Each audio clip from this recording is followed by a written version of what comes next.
اعوذ باللہ من الشیطان الرجیم، بسم اللہ الرحمن الرحیم۔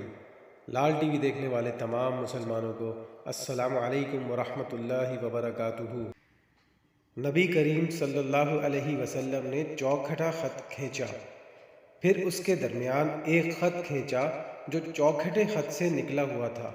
اس کے بعد درمیان والے خط کے اس حصے میں جو چوکھٹے خط کے درمیان میں تھا چھوٹے چھوٹے بہت سے خطوط کھینچے، اور پھر فرمایا کہ یہ انسان ہے اور یہ اس کی موت ہے جو اسے گھیرے ہوئے ہے، اور یہ جو بیچ کا خط باہر نکلا ہوا ہے وہ اس کی امید ہے، اور چھوٹے چھوٹے خطوط اس کی دنیاوی مشکلات ہیں۔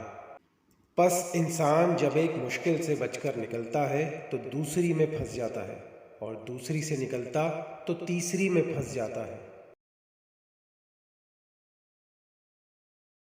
یہ حدیث مبارک اپنے دوست احباب میں ضرور شیئر کیجیے گا تاکہ سب کے علم و عمل میں اضافہ ہو۔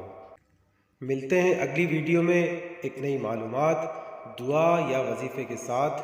تب تک کے لیے اللہ حافظ۔